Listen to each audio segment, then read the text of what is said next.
い、こんにちは YouTube、ひこざいもんです。今日はね、この動画、自分のひこざいもんチャンネルにも載せるんだけど、これは新しい日本語を、中上級者、日本語を勉強している外国人のためと、もしかしたら、英語を勉強している、日本人にもちょっと面白いかもしれないので、両方にも、この The すごいボイスというチャンネルをちょっとリンクつけてるんだけど、ぜひこれをチェックして、このチャンネルは何なのかというと、有名 YouTuber、ギミア・ブレイクマンと、もしくはなんか Victor in the World で知ってるかもしれない。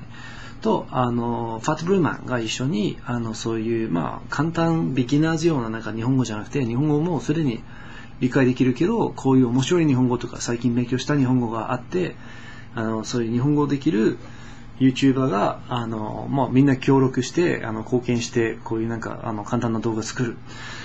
で、これ俺の初のザ・すごいボイスチャンネルの動画だけど、招待されて光栄で、これからいろんな多分ね、面白い日本語できる、そして日本人でも協力するんじゃないかわかんないけど、いろんな YouTuber これから貢献するんで、ぜひ、ザ・すごいボイス、ちょっとチェックしてください。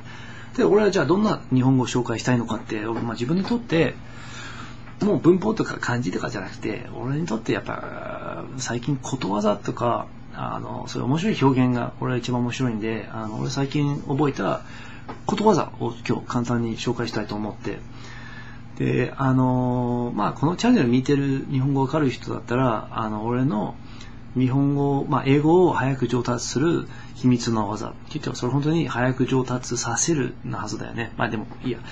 そういう動画あって、you might have seen my video、how to learn Japanese fast。で、その日本語版、英語版でも書いたと思うんだけど、基本的に伝えたかった考え方は、英語のことわざ。I wanted to get across the message of the English proverb、nothing ventured, nothing gained。で、これはね、もう、nothing ventured, nothing gained。直接日本語の訳があるんだけど、ことわざで。そのことわざは、冒険しなければ何もいられない。っていうのがあるんだけど、その動画を見てくれた、日本人なのかわかんないけど、一応日本 YouTuber の Sister Tales っていう人がこの動画見てくれて、で、この間、すごい素晴らしい、すごい気に入った、ことわざを教えてくれて、それ何なのかというと、虎穴にいらずんば、孤児を得ず。もう一度。虎穴に、いらずんば、孤児を得ず。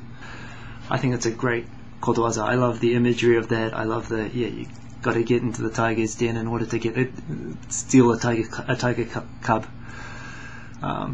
I kind of like the attitude of that. So 本当シスターテレさんも本当にありがとうございまして、これよくなんかやる気出すためのことわざだと思うんで、もうぜひ多分使う機会作れるんじゃないかと思うんで、意識的にね、今週本当に覚えたい人は週3回使うようにしたらいいと思います。これね、残念で英語の回答することわざは、nothing ventured, nothing gained。同じようなものだと思うんだけど、直接言うのかっこいいと思うんだけどね。You cannot catch a tiger's cub without first entering the tiger's den。もう一回言うね、英語で。I'll say it one more time in English. You cannot catch a tiger's cub without first entering the tiger's den。で、そうね、これちょっと調べたときに他のいろんないいことわざあったんだけど、今簡単にいろいろちょっと紹介して、まず、同じような意味のある、なんかやる気になるようなことわざ。まず、Who dares wins。Who dares wins, the famous SAS motto。イギリスの特殊部隊のモットーですね、これは。Who dares wins。グルゴンみたいな人が。これは日本語にすると、to say, Who dares wins in Japanese。もう大胆に行動する者が勝利する。大胆に行動するものは勝利する。こういうまずあって、あと俺はラグビーとかしてるときにね、もうそれ一発勝負的な。When I'm playing rugby and you think of an expression for, line them up and knock them down, smash into them, go for broke。これはね、行動的な、一発勝負的なことわざ、俺大好きなのがね、英語は go for broke。すべてかけてやれ。で、もしくは go hard, go home。もうガンガンやんなきゃ家に帰れ。これもニジャンのよく言われたけど、in Japanese、the good ことわざ for this is 当たって砕けろ。これ大好き。もうラグビーしてるときに本当しなくちゃいけない。当たって砕けろ。Literally it means smash into it and knock it down. It's a good kind of physical ことわざ。So I like that. Another good one is, 一か八かやってみろ。一か八かやってみろ。Another one that I kind of like, which I discovered going through 歩く、looking at what these mean. なんか歩く探しながらもう一個発見したことわざはね、これちょっと難しかった。これ自分のI've made my own definition in English for this. でも合ってると思う。いろいろなんか日本語を見て。身を捨ててこそ浮かぶ瀬もあれ。身を捨ててこそ浮かぶ瀬もあれ。書いておくんだけど、literally, the way that I read this, 日本語で俺の読み方では、make your own luck.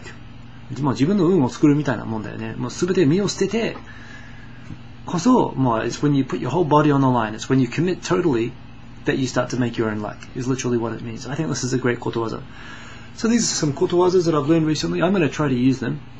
I suggest that you use them as well if you have opportunities.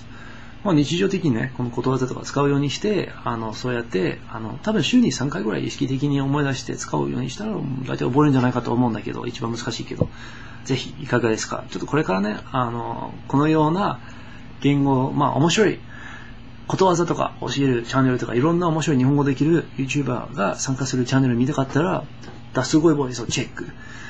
これもそっちにも載せるんだけど、これからぜひ見てチェックしてください。はい。Peace。